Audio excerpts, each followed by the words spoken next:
Hi, I'm Ronnie MacLean. I was born in Govan, and in 1951, moved to Drumchapel in 1955.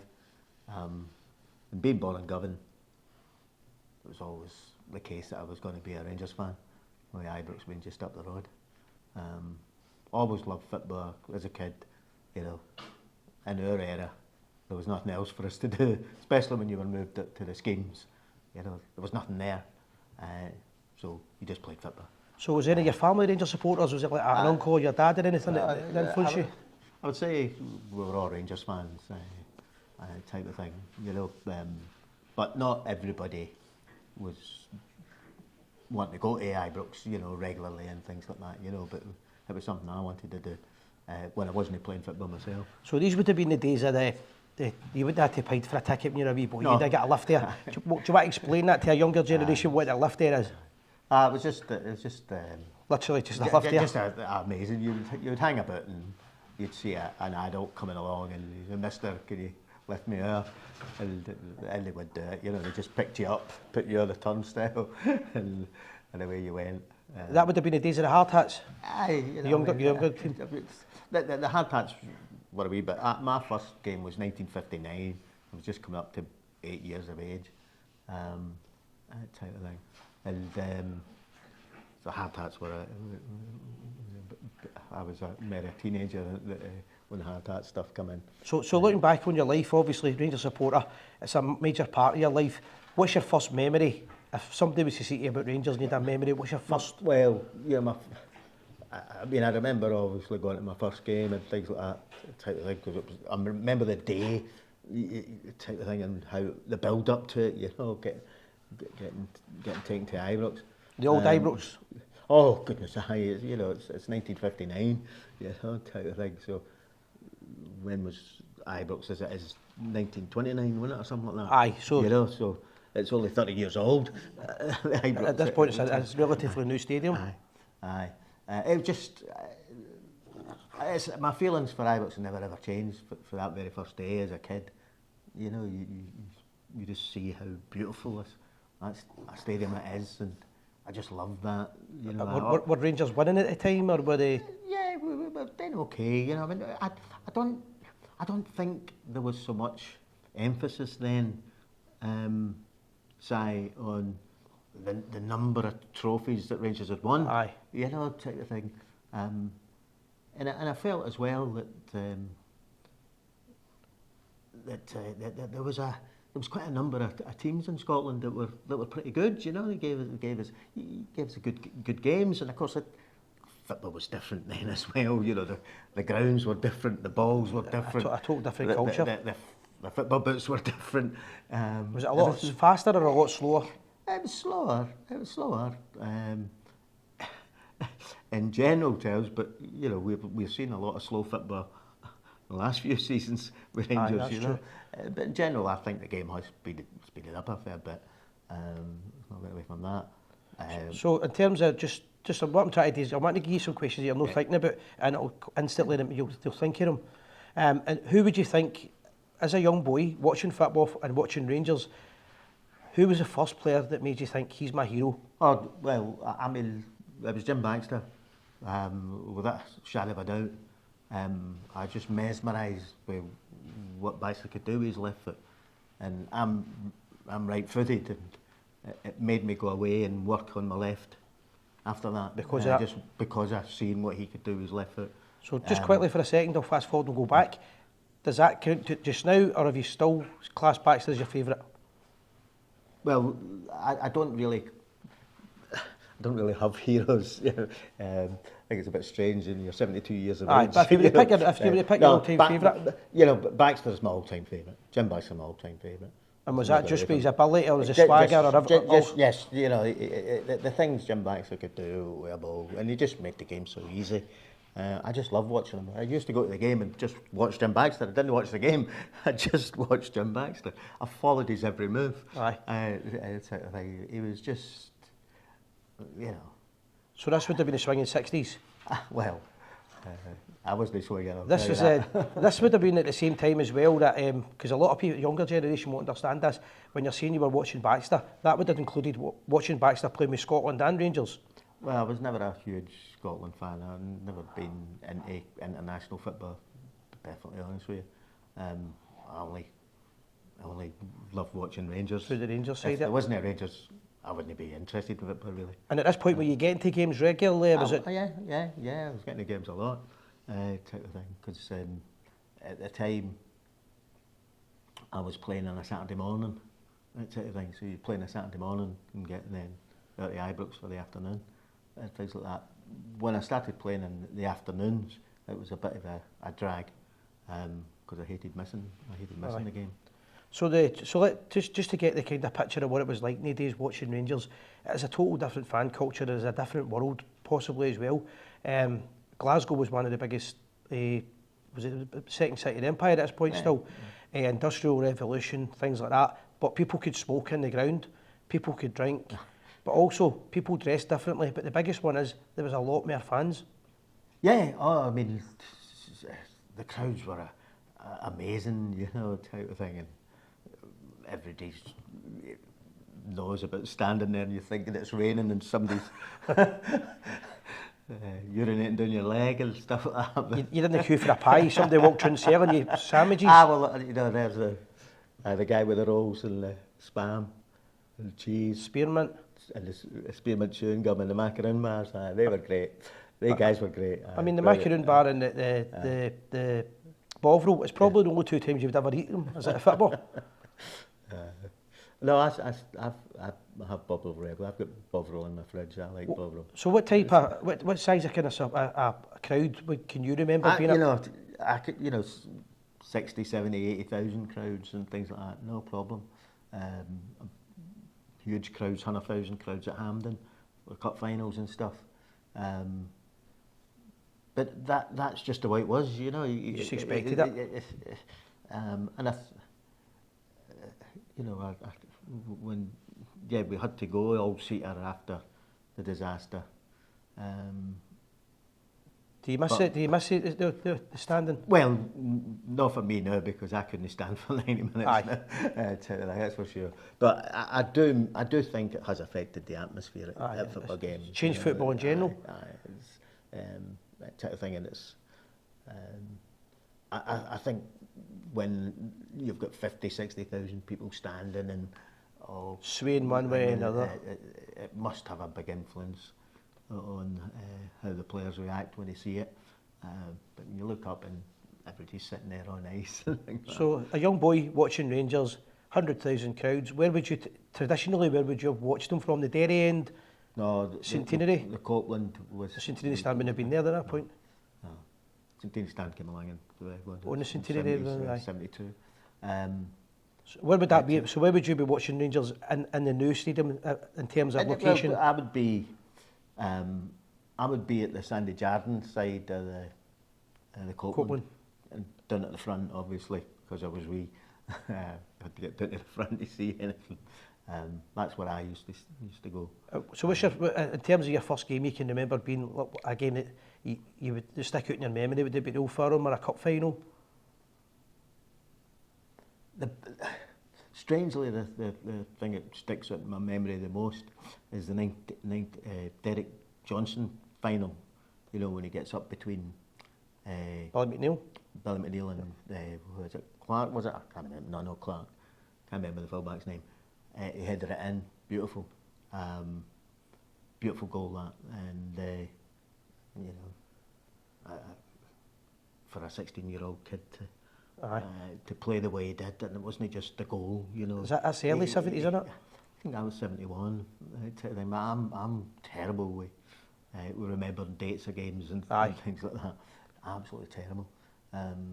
But I'm pretty certain I was 71. So in terms of that team, so that's two different decades. How would you rate the two teams watching them? The Rangers team that you grew up as a young boy, or in your kind of... I mean, you know, obviously the team I remember best from that era was Richie, Shearer, Caldo, Greg McKinnon, Baxter, Henderson, Miller, Brandon Wilson. Miller, Brandon Wilson, that type of thing. There'd only be one sub in the days. There wasn't even any subs. No subs at this point. I thought it was when one. I started playing, but I can't remember when the subs come in. That's the thing. I'm hopeless with dates. Because Like that's how much the game's changed. That there's 5 subs and 4 subs in games. Actually, I was speaking to a chap yesterday, who I told him, when I started watching football, the formation was 2-3-5. He'd never heard of it. I says, I thought football was always 4-4-2. I says, no, I've never heard of that. originally it was 2-3-5. So talk us through that. Well, it was the goalkeeper, 2 full-backs, 3 half-backs, and 5 along the front. And every team played that way, Right, 2-3-5. That's why the game was so attacking and things like that. And I think it was known as the inverted W. They would get the ball out to the full-back to the half-back to the inside forward, or the outside forward, inside left or outside left. Because that's what I was going to ask you. See, like the way you're talking there, football terminology's changed, right? Yeah. But do you still use the older terms like the inside left? Well, yeah, for me, I hanker for 2-3-5. I wish there was some manager brave enough to say, something, I'm going to play 2-3-5, even if they think they were the first person ever to think it, not knowing that that's where the game used to be played. Because in the 2-3-5 formation, it showed you how simple the game is. And I think coaches have overcomplicated the game, I was reading something about with Carlo Ancelotti recently, who was saying that he feels the same way. Too many coaches are overcomplicating the game. They're filling players' heads with too much information. It's well like a game of chess and a game of football at and times. Things like that. He says, and it's taking away the creativity from players, that type of thing. He says, I'll give information to players about where they should be in certain situations to fit when we've not got the ball, that type of thing. But when we've got the ball, I want them to use their skill, their ability, and create, that type of thing. And it's interesting you're saying that, because the managers, like Bill Struth and all that, obviously before your time, obviously, right? But Bill Struth, probably right up through Willie Waddle as well. The majority of them let the players pick the tactics. Well, you quite a few of the East Coast players. Jimmy Miller and Ralph Brand used to come on the train, and they would talk about tactics and things like that, and take that into training. And take that into training. Then I think as well, it was just about fitness. It wasn't about this is how bit of fitness and then a game of football. And again, for the younger generation, just to explain something that I think is really important. See, right up to about the 90s, and I reckon about maybe late 90s, you wouldn't have, 99% of Rangers supporters or football fans in general wouldn't have really knew who their chairman was or any of the directors. No. You didn't care. You didn't. Maybe the chairman, but the rest of them, you wouldn't know who the full board was. No, you wouldn't have known. You would have cared. The first, I knew our manager. The first manager I remember, Scott Simon, and I knew John Lawrence was our chairman and things like that. But that was it. Didn't know anybody else. No interest after that. Type of thing. But that's part of it. Owners want to have as much recognition, of course, as the football players do, don't they? The whole game's changed. That to be fair with that. So you're looking back at those kind of days. You're growing up. You're a Rangers supporter. You're going regularly. When did you start going to away games? I joined the St Andrews Rangers Supporters Club in Drumchapel, and we went to a few away games there. But I have to be honest with you, I wasn't a huge away game. There was only maybe about 3 or 4 seasons I went to away games. I was more just going to Ibrox and that was it. So during the period of your life as well, you moved away from Scotland? I moved into England, and but I still came up. For games. Not many midweek. Did it ever come across your mind to hell with it? No. Or was it more stronger? Well, my late wife was happy to come up anyway, so if you could see a family and things like that. So that wasn't an issue, So she was always ready to come up. And would you find many Scottish people, many Rangers supporters, more likely where you were down south? Well, where I lived, there was some Rangers supporters, some Celtic supporters, and we had a wee Scotch corner in the local workmen's club and things like that. And that was it. You just got on with them and things. You know, spoke about football, and I'll admit at times I would give a Celtic guy a lift up the road for a game, and vice versa. He would give me a lift up, and things like that. You know, that's it. Different days. Just different days. You know, obviously. My dad used to, just something you'll be able to relate to there. My dad was always telling the stories about the biggest trip of the season was Aberdeen because they were so friendly with each other. Times have changed. Yeah, yeah. I mean, away days were always great, you know, type of thing. And but as I say, I would maybe only had about 3 or 4 seasons. That type of thing, because I got married young and then moved to England young, you know. So it wasn't feasible. You know, I have great respect for guys that live in various parts of the country and that go to every game that they could possibly get a ticket for. You know. I was laughing. I was talking to a boy last night. The boy, it's one of my pals that got me a ticket for the main stand, and he was saying his brother-in-law stays. I think he said something like 30 seconds for Bournemouth's ground. And he said, and he travelled 400 miles to go and see the Kilmarnock game at the weekend. And Bournemouth were playing Arsenal or something like that. It's incredible, the loyalty, but you'll understand that for all your years of supporting Rangers. You know, type of thing, you know, it's just part of who you are and things like that. So I'll be for the football side of it for a second. It's also, would you agree with me, it influences your life as well, with people you meet, friends and business contacts or whatever? Well, when I moved to England, sort of thing, the first thing people said to me, you'll be a Rangers fan then, eh? Because, as you can see, I predominantly wear blue. Right. I don't have clothes that's, you know, most of my clothes are blue or red or white and things like that. And stuff, and you know, I gravitate obviously to, you know, I have people, I know people in there that support the other side and things like that, and I'm courteous to people, you know, type of thing. If I don't like what they say to me, I just tell them where to go, and that's it. And I just don't want to talk about it, that type of thing. But I must admit as well, growing up, because of what I said earlier, there didn't seem to be so much of, you know, how many trophies, you know, whether it was just because Rangers were always winning and stuff like that. That was more cultural then. And thing. But it didn't seem to be as much of that, and so I never had because I, you know, brought up in Drumchapel and played football with boys, was pally with boys that were Celtic fans and things like that. And we never had any fights or arguments or anything, because there was never any goading.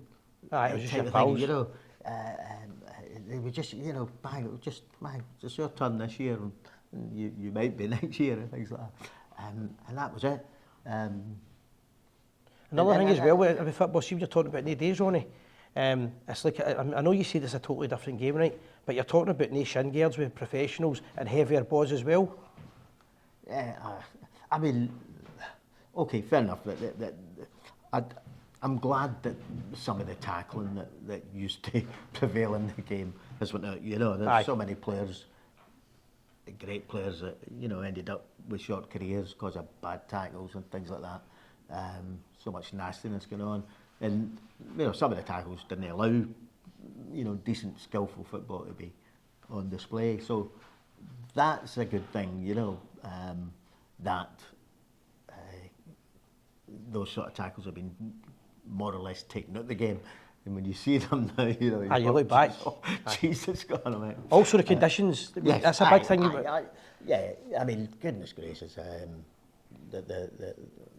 the pitches that we're seeing nowadays are just, what a joy. You know, I played on, you know, the Red Blaze and the Black Blaze and things like that, and played with them Old Masters and things. And it's also similar to training. The Rangers and other teams now, the training grounds that they've got, there's nothing like the old Albion and all that. Nothing like it. And we used to go and watch Rangers at the Old Albion, and they trained at Jordan Hill College as well. That's right. And we used to go and watch them there.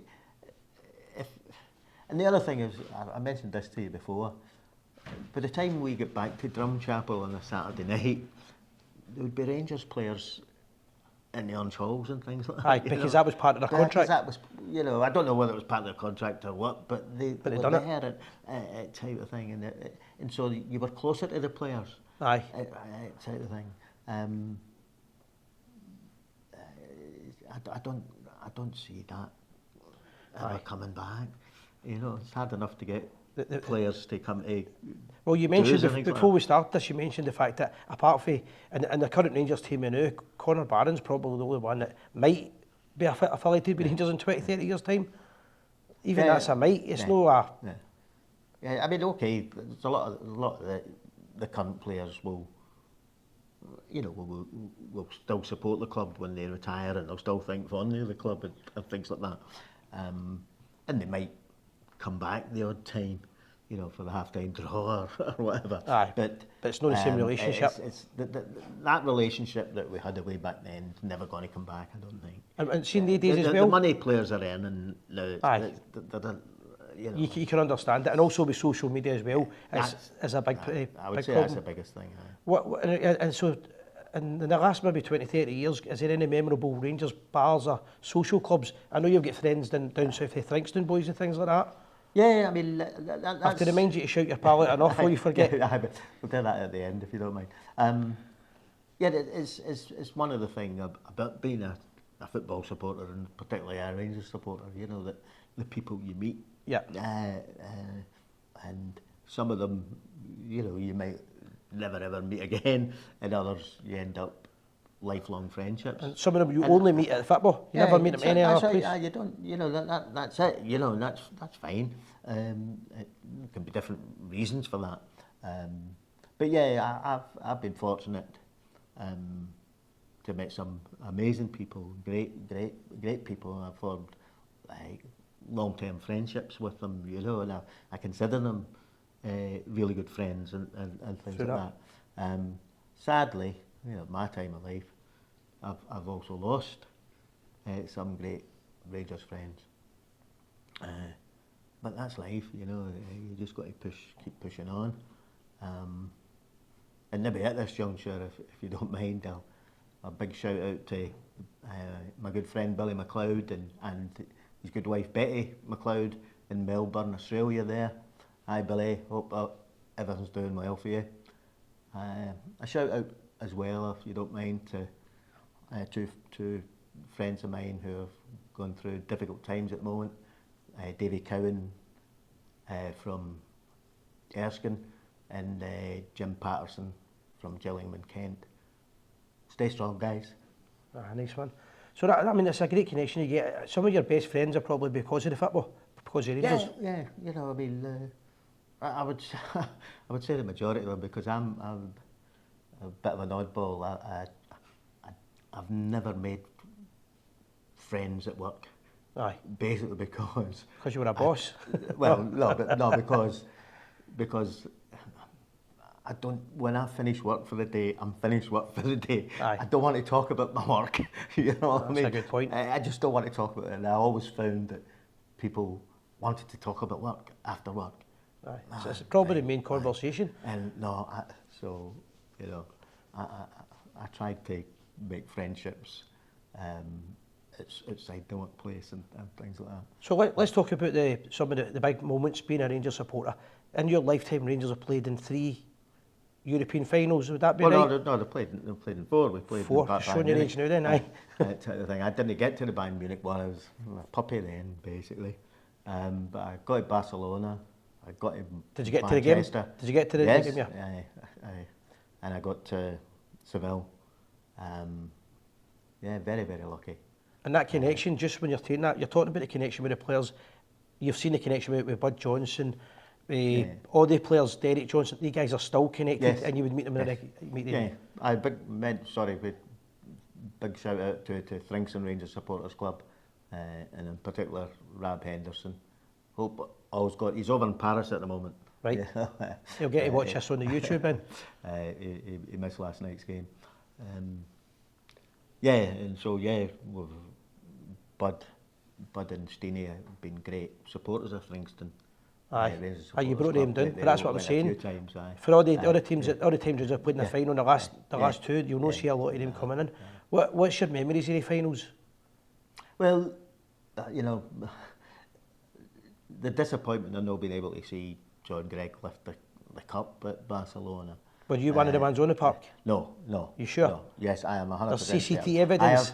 I have never, Admit nothing. ever been a football hooli. No.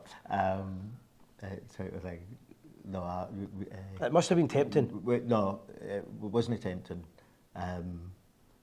It was bloody scary. Was it? Well, bloody mounted police whacking people over the heads. Can you just quickly just explain why? That's because of the Francos, because a lot of people might not know what that is. It's, A dictatorship? Because of the regime, and of course, Rangers being the Protestant team in what was a predominantly Catholic country at the time, they weren't going to take any nonsense. I mean, it was the done thing in European finals that the fans come on the pitch. Aye. You know,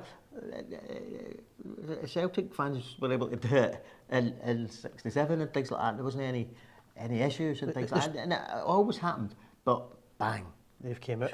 But the story apparently is that the locals were quite happy that the Rangers fans became out because they battered the post after they gave a good account of themselves. I mean, we were all pushed out. I was supposed to be there for longer, but we get kicked out.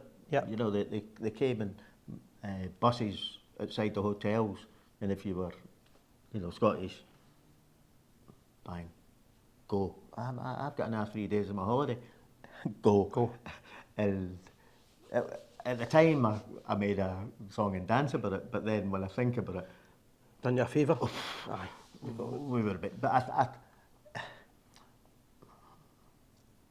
I do think, yeah, the police over there, they overreacted, but some of the stuff that I saw happening as well, Si, I thought was just a wee bit too much, Aye, I mean it's a different era. There was different kind of standards as well. There was no social media as well, so people can do what they want really. Yeah. So after the Barcelona, we eventually get to another European final. Yeah, Manchester. That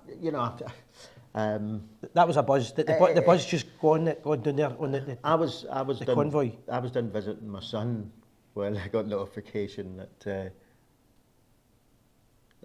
I'd managed to get a ticket, and so I had to drive 440 mile up the road on a Sunday morning. I think that was the fastest trip I'd ever done at that time. But I will say that I felt myself that it was a big task against Senate. They were a quality team. They were very, Advocat was a great manager, as we knew. Quality team, and there's no getting away from that. Aye. And I do believe myself in finals. You've just got to go for it. It's a one-off. Somebody's got to win. So by the time we went for it, it was too late. It was too late. We advocated sussed that out. But I come away from there thinking that, well, I didn't really expect us to win, that sort of thing. But then we go to Seville, and that was gutting. I felt we were in with a great chance there, and what were we, 3 minutes or something? 3 minutes to go. Kent. 1-0, and I was more disappointed with Seville than Manchester. But in terms of the just drained. But obviously that's like the games, obviously, and the Seville will haunt me forever. I will say that. But the trips and the journeys were something else that you'll take with you forever. Yeah, I mean, going to European games, not just finals, but all the trips are. It's just different, isn't it? There's it's just great to go to different cities in Europe and see different cultures thousands and upon fans. thousands of Rangers shirts and things like that. People of all ages, young and old, and so many. When I first went to football, I never ever saw a female at a football match. And that's the total opposite but now, you know, and it's just the accepted thing. It's a norm, and good on it. You know, great. I think it's great that there's so many women, you know, and young women and girls that enjoy it. And it is important that it's safer as well. Yes. It had to be safer. Yes. We'll just talk about a couple of things. I don't want to go on too long, mate, because I want to kind of keep it to the half an hour mark. The Souness revolution, in my opinion, it's the biggest thing that happened in my lifetime with Rangers. Definitely. I mean, you know, to learn that Graham Souness was coming to Rangers and player manager, what? Bloody hell. You just knew, you just knew it was monumental. You knew there was going to be incidents on the pitch, you know, because it was great. It's just the Scottish mentality. Yeah. There's going to be players that are nowhere near the skill factor of Graham Souness that are going to have a wee nibble, and Graham's not going to let them away with it. He's not that type of character. And he's just huge in every respect. I love the guy. I remember, I think I still got the DVD at home, and they're training at Ibrox, and Souness is doing things, and the other players are... Aye. I mean, he was world class. And then Souness is like, right, it's your turn. And what he was saying is, if I can do it, you can do it. And he was supremely fit at that, unbelievably fit. Total professional. He never took any shit. That was a big thing. He took no thing.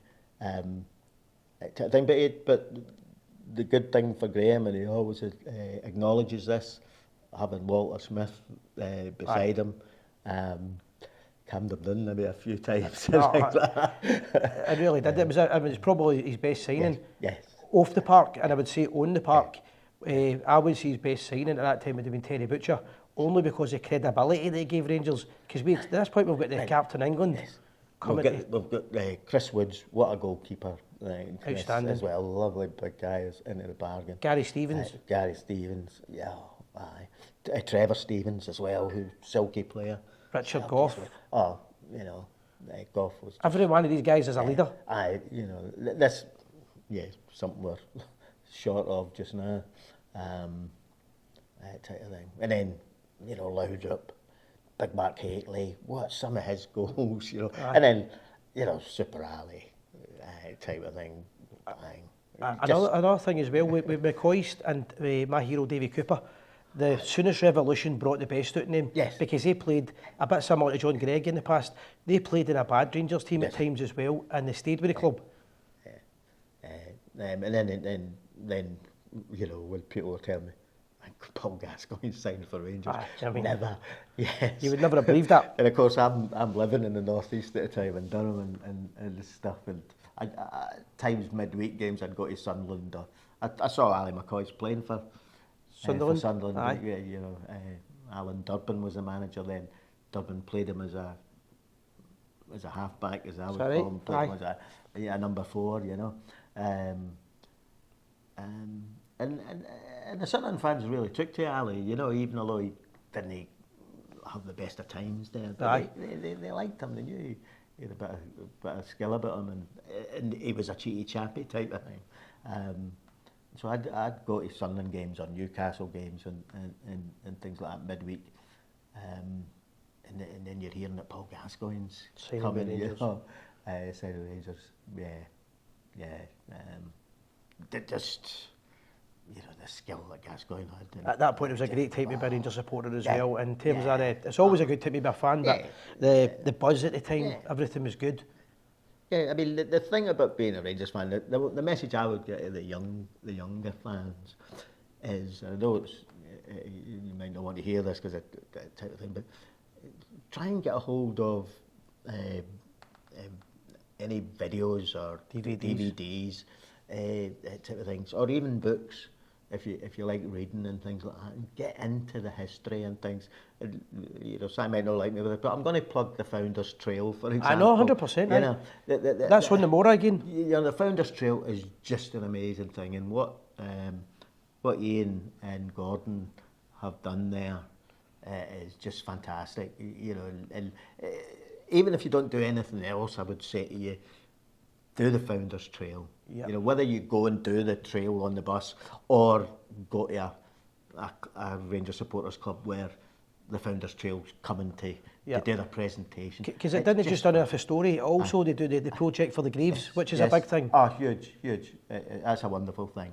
There's no way for that. But the way Ian and Gordon present the history of Rangers professionally, it's you know, if you've not got the time or the inclination to, you know, read books or search for videos or DVDs and things like that, then that's, to me, I tell you, it's well worth it. Well worth it. Ron, I've been on it a few times. I would go as far as to say, as once this season, the new signings or all the players should get sent on it. I think that I know it happened at least once. Aye, I know the directors went at one time as well. And I think all the players were involved in it. Yeah, it should be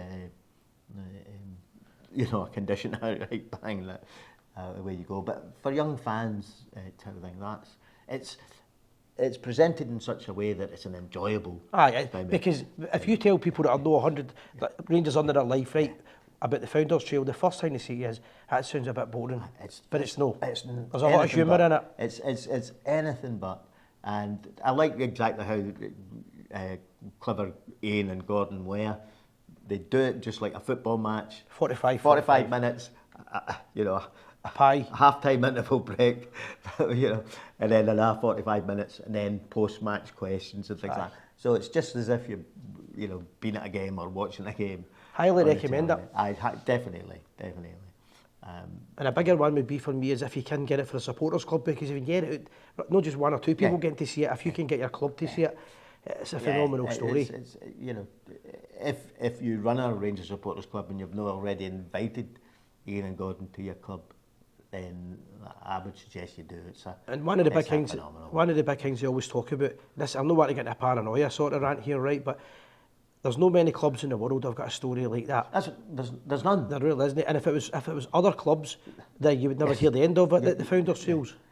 This is the thing for me that Glasgow City Council doesn't even promote. They don't want to know. Don't even promote, because it's a unique story. There's no other club in the world been founded the way Rangers Football Club has been for young kids. You know, I mean. It's a Hollywood movie. The oldest was 17. Aye. What were you like when you were 17? I know what I was like at 17. And the very fact that Moses McNeil was still alive to see Rangers playing in front of 100,000 fans. The story's wonderful. It's just, and that's what I say to young Rangers fans and things like that. You know, hang in there, stay strong. You know, the good times will come back. They will. You know, I've lived through that other lot, winning 9 in a row, type of thing. I've lived through them getting their 8 3/4 or whatever it was, and stuff like that. And we'll come back. There's no doubt about it. I don't know, you know, might be 3, 4, 5 seasons, but we'll be back. The Rangers will be back. Be back big time. That's just the nature of the beast, and we're too big. We're far too big. Not to get there. Not to get there, and we need the young ones to stay with us because they're the future. It's a big part of the club. They're the future. So, Ronnie, before I finish, this is the first one of these shows that I'm doing. I'm going to try and get different Rangers fans just to tell their memories, their stories down memory lane. Anybody you've missed out in here, because I know you've got a lot of friends there. Just want to make sure you've not missed any of them. Because that's the last time we went us in the boozer and we get pulled up. I mean, I'll need to have a shout out to Scott and Brian and Davey and Louise and Paul, that sort of thing. But I could go on forever. As I say, I've only mentioned them by name, but sadly I've lost a good few. Really great Rangers fans, great guys too. Aye, that's the hardest thing to deal with, you know. But Rangers will never die. You know, we the fans will pass on and go up to blue heaven, but Rangers will never die. There'll always be a Rangers. Always be a Rangers. Fantastic, Ronnie. It's been a pleasure to have you here today. You've been part of Just for the last couple of months as well. We appreciate that. And just a quick plug, we do the wee quiz. I know it's hard. I struggled on it, you struggled on it. But if anybody's interested in coming on and doing the quiz, it's not as nerve-wracking as you, well, quite, it's quite nerve-wracking, but... It's just a bit of fun. This is it. Don't, don't take it too seriously and things like that. It's just like football. It's meant to be enjoyable, type of thing, and that's it. It's just a bit of fun. And I say to anybody, Si's always willing to meet new people, and if you're in and around Glasgow and get things involved, like that, get in touch and pop along, type of thing. You'll enjoy it. You'll enjoy it, and just even to get see the wee studio and get a few pictures taken and things like that, for the memory bank. Yeah. Just get involved. We'll just try to promote Rangers at all times. So guys, thank you very much for watching this, and thank you very much to Ronnie MacLean. Aye. Cheers, Frank.